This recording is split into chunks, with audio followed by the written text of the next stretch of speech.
Salut à tous, on se retrouve pour une nouvelle analyse d'état. Cette fois-ci ça sera sur l'état de Han.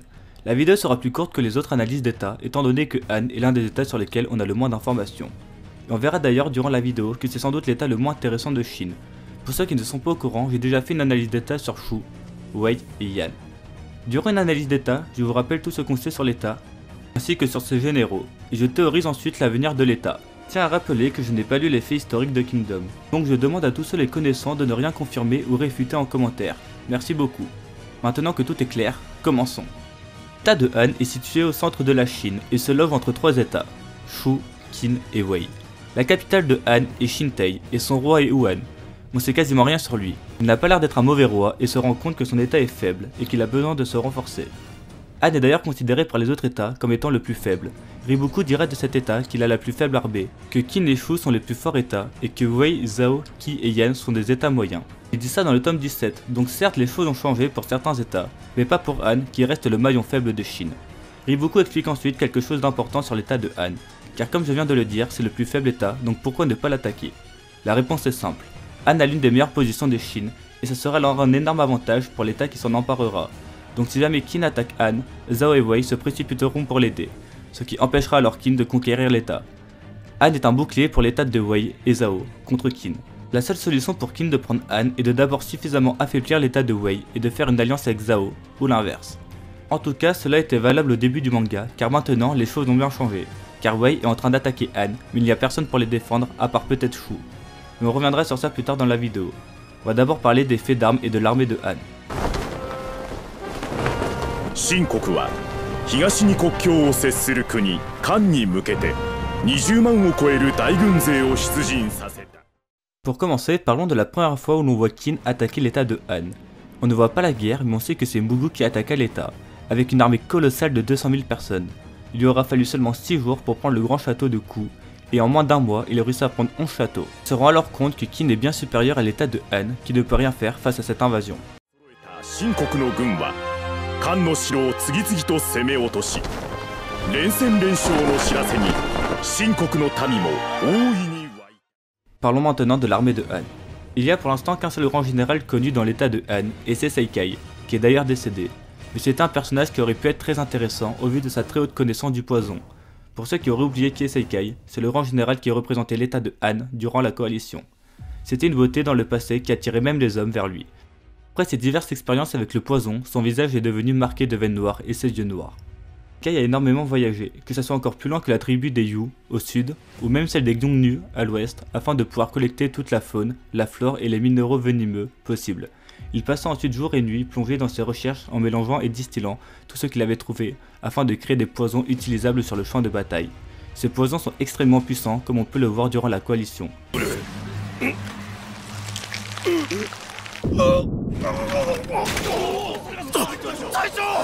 Il tua rapidement plein de soldats ennemis grâce à cela.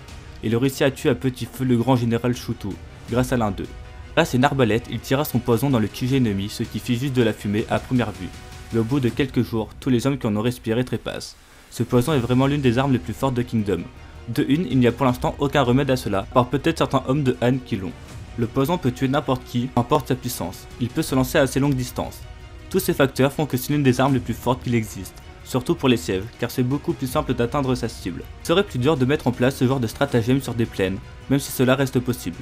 En tout cas, j'espère que dans le futur de l'œuvre, on reverra des gens se servir de poison, et si possible des hommes de Han, car ça leur donnerait une certaine puissance, un certain intérêt, que les autres états n'ont pas. Car on sait que Seikai n'était pas le seul à manipuler le poison, mais que plein d'autres de ces hommes étaient avec lui. Il est donc fort possible que dans le futur de l'œuvre, on voit l'un des hommes de Seikai se servir de poison. 研究過程で自らも毒に侵される。奴の手下で健全な者など一人もおらぬ。聖海自身もどす黒い血管の浮かぶ醜悪な姿に。Il décéda durant la coalition contre Shutu grâce au plan de Kenki en s'enfuyant. J'imagine même pas le monstre qu'on pourrait avoir si un général avait les connaissances de Seikai sur le poison, plus un vrai niveau au combat ou en stratégie. Bon, j'arrête de vous prendre la tête avec le poison. Je trouve que c'est un concept super intéressant qui est très peu exploité dans Kingdom. Après, peut-être que c'est volontaire de la part d'Ara car c'est dur de le mettre en place.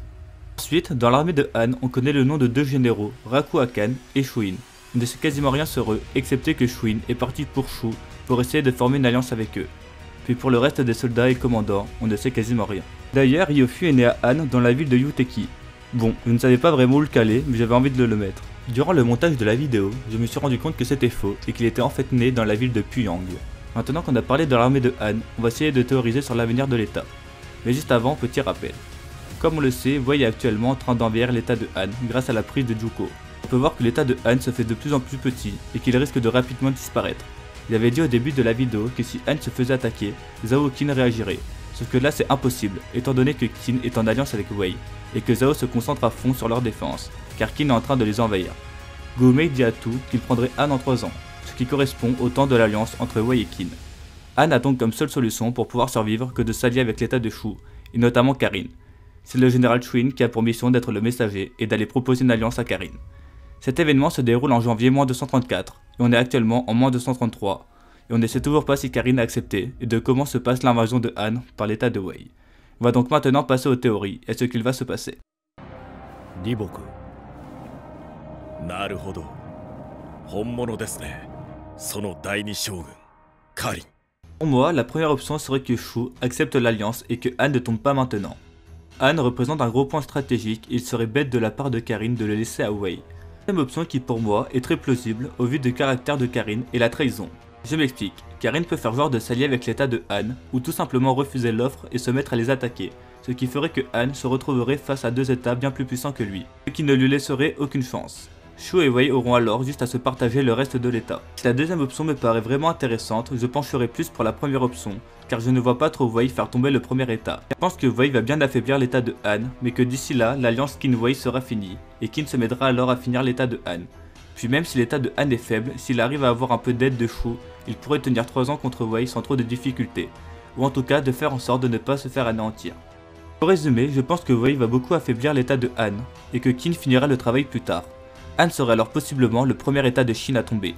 Faudra voir si Zhao tombe avant ou pas, mais au vu des derniers chapitres, ça risque d'être compliqué. J'ai essayé de dire tout ce qu'il y avait à dire sur cet état, mais honnêtement, c'est sans doute l'état le moins intéressant de Chine, et le moins important. J'essayerai peut-être d'en faire une sur l'état de Qi, mais ça va être compliqué car on a très peu d'infos dessus. J'attendrai peut-être qu'on ait plus d'infos sur l'état de Qi pour le faire, car Han je ne pense pas qu'on ait beaucoup plus d'informations dessus, étant donné que l'état se fera sans doute prendre sans difficulté. Contrairement à Qi, qui risque d'être très intéressant au vu de son roi. 実に中華の半分に及ぶ祖この2カ国を譲渡すれば趙魏西燕は中そして最も領土が小さく軍も弱い漢が下と言えるでしょう。 Si la vidéo vous a plu, n'hésitez pas à liker et à vous abonner. Dites-moi en commentaire ce que vous pensez du futur de l'état de Han, et si jamais vous avez des idées de vidéos, dites-le aussi. Sur ce, bonne journée.